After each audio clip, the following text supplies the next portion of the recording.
Mga kababayan, magandang araw sa inyong lahat. Welcome sa hashtag Walk with Lan, ang channel na nagbibigay ng katotohanan sa gitna ng kaguluhan ng politika.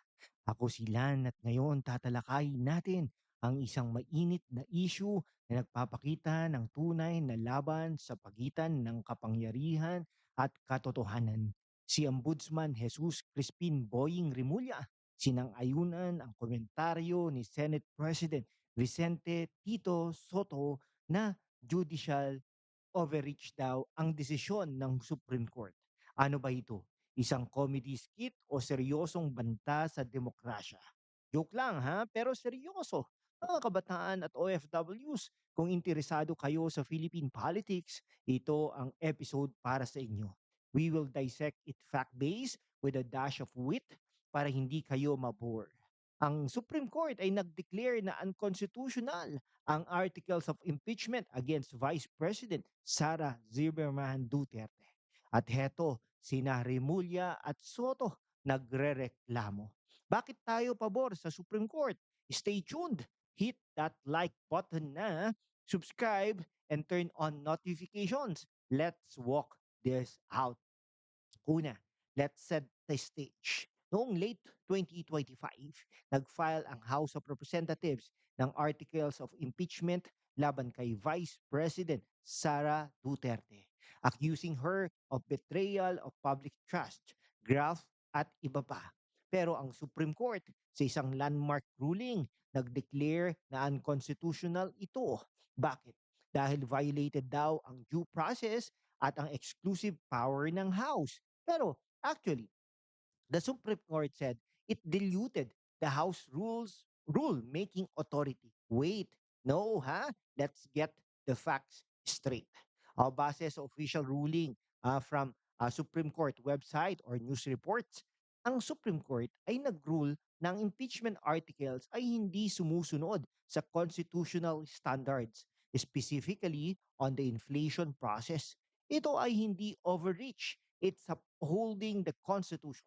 Pero heto, si Tito Soto, Senate President, sabi niya, this amounts to judicial overreach and alters clear constitutional provisions. At si Rimulya, Ombudsman, sumang-ayon dito. Shared the view that it highlights the need for charter change to address judicial encroachment. Mga kaibigan, ito ay hindi basta opinion. Ito ay political maneuver. Si Soto ay long-time politician from showbiz to Senate at si Rimulya ay dating Justice Secretary under Marcos admin. Ano ang kanilang motive? We will criticize that later.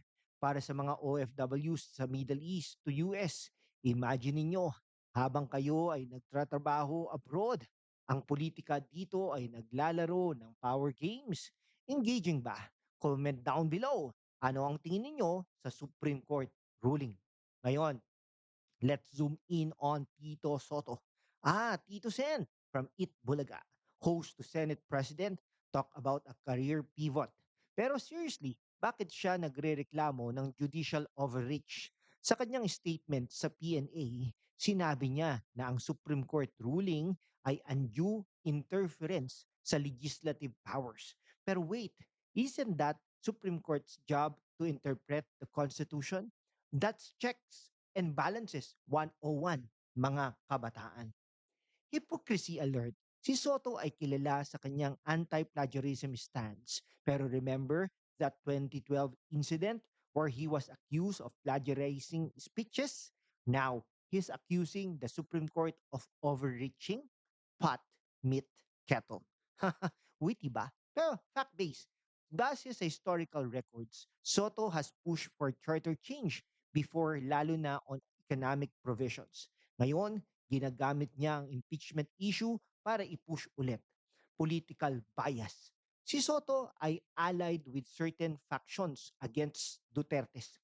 Sa 2025 elections lead up, may tension sa admin at opposition by calling for chacha, charter change. He's not protecting democracy. He is reshaping it for vested interests. Para sa mga kabataan, ito ay tulad ng pag-rewrite ng rules sa Mobile Legends kapag natatalo ka. Unfair, di ba? At para sa mga OFWs, habang kayo ay nagpapadala ng remittances, ang pera nyo ay ginagamit sa gobyerno na maaring maapektuhan ng ganitong changes. Informative tip, basahin ang Article 11 ng Constitution on Impeachment. It's clear na ang Supreme Court has the final say on constitutionality. Soto's comment, more like overreact. If you are watching from Saudi or Canada, share your thoughts in comment section. Ano ang mas overreach, Supreme Court o politicians? Shift tayo kay Ombudsman Boying Rimulya. As Ombudsman, his role is to fight corruption. Impartiality ang mantra niya. Pero heto siya, sa kanyang radio program, sumasang-ayon kay Soto at calling for charter change. The ruling diluted the House rule-making authority. Per fact, ang ombudsman position ay impeachable din under the Constitution. So bakit siya nagrereklamo sa Supreme Court na nagpro-protect ng constitutional rights? Conflict of interest. Rimulya was Justice Secretary under BBM admin at may history ng alliances. Sa 2024 to 2025 nga, involved siya sa probes against Duterte's on drugs and funds. By slamming the Supreme Court, is he protecting his turf or pushing an agenda? This erodes public trust in the Ombudsman office, which should be apolitical. Overstepping bounds. As ombudsman, dapat siya neutral, pero he's echoing Soto's call for Chacha to address judicial encroachment. Parang siya ang nag-overreach, not the Supreme Court. Sa Constitution, separation of powers means judiciary checks the legislature. Remulya's stance, it risks turn the ombudsman into a political tool. Para sa mga kabataan, ito ay lesson in civics. Huwag maging bias sa katotohanan.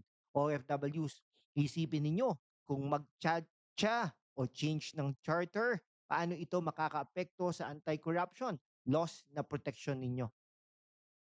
Okay, mga kababayan, sa mundo kung saan ang kasinungalingan ay nangingibabaw, ang katotohanan ang unang sinisikil. Pero kasama kayo, magpapatuloy tayo sa laban. Walang takot, walang kinikilingan, at laging handa para sa bayan. Sumali na sa aking YouTube channel membership sa hashtag #WalkWithLan at tulungan natin ang channel na maabot ang 100,000 subscribers. Malapit na po yan. Nakaka-20,000 subscribers na po tayo.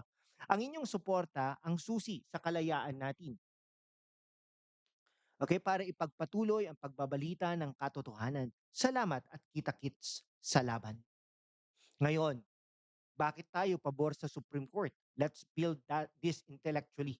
Constitutional basis. Under Article 8, the Supreme Court has the power to determine grave abuse of discretion by any branch. Sa case ni VP Sara, ang ruling ay hindi overreach. It's enforcing due process. Para sa mga kabataan, ito ay win para sa rule of law. Kung walang Supreme Court check, politicians can impeach anyone for political gain. OFWs, ito ay proteksyon sa inyong votes, ensures stable government. Without Supreme Court, parang walang referee sa basketball. That is chaos.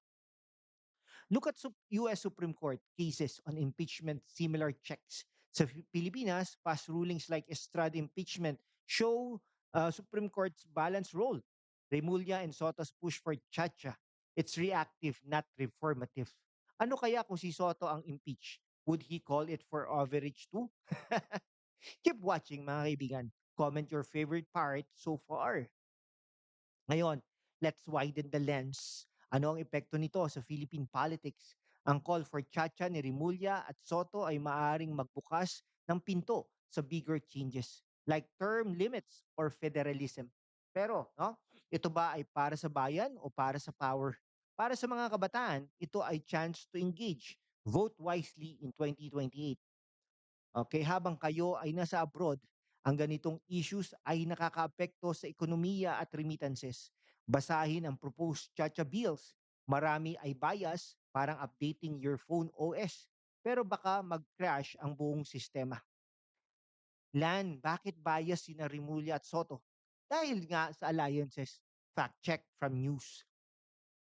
Sa huli mga kababayan, ang Supreme Court ay tama. It's not overreach. It's oversight. Sina Rimulya at Soto, bagamat may opinyon, ay dapat maging maingat sa kanilang kritika.